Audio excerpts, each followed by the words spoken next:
Hey, what's up, guys? I am done with getting the drill press ready. I'll show you what I did. I obviously added this vise, picked it up off of eBay for like 90 bucks. I think it was well worth the money. New chuck, and this is the drill rod I ordered. And just by, fine tuning it and tapping it with a hammer on the high side, I got it within a hundredth. Oops. I'm turning the spindle right now, but I've got it within a hundredth of a millimeter. So we are basically dead nuts on with that. Um, so minus the vise, I think the dial test indicator and base for like 15 bucks or something like that. The chuck was $20 and the rod was about $6. So, well, yeah, and then I have my switch.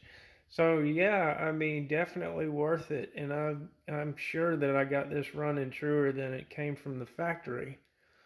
All right, and one of the reasons I wanted to get this done was I'm going to do the BB centering mod on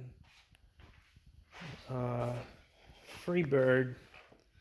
I've got the prototype valve body. What I'm going to do is I'm going to drill all the way through here. That's where the BBs go in. And then I'm going to tap it and put in a cupped set screw.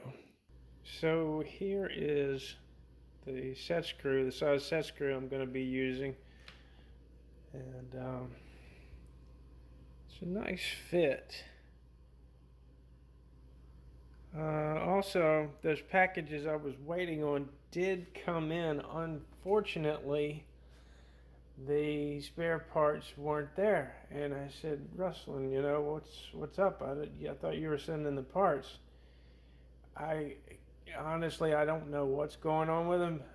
He says that he's gonna send them. I apologize, guys. I thought that they were in the mail. Some stuff gets misinterpreted and lost in translation.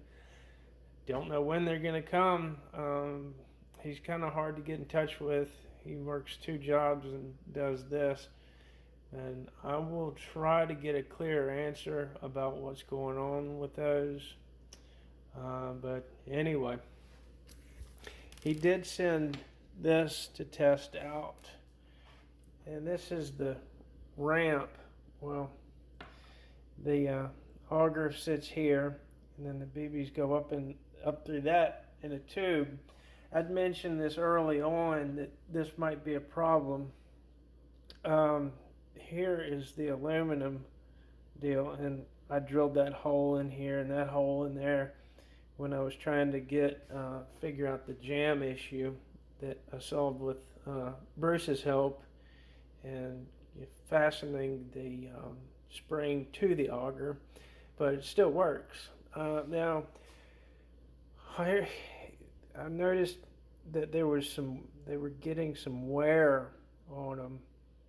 Now this part, I just knocked that down with a file because that was back when initially it was designed to work with the smaller springs that I was using a long time ago, and the fatter springs wouldn't fit unless I knocked off that edge. But that's not the wear I'm talking about. This is the wear I'm talking about right in here.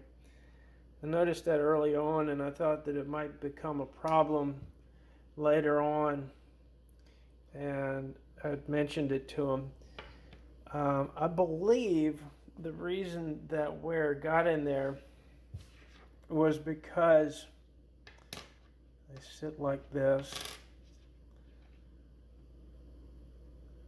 It was because I put that stainless steel tube inside of the other stainless steel tube. And I think what was going on is it was torquing it out of whack a little bit and causing some uneven wear. So it really hasn't been a problem.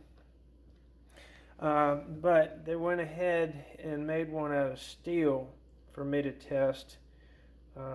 It might become a problem in the future. I just don't know, but they're being preemptive about it, which is very cool.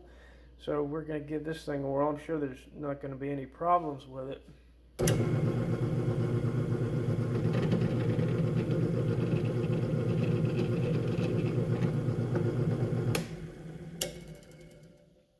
Okay, we've got it in there. I've got some semi-permanent Loctite that I'm going to let cure. And then I'm going to try this thing out. There are some potential issues. It might, the valve might bottom out on it, but we will find out all of that to be continued later.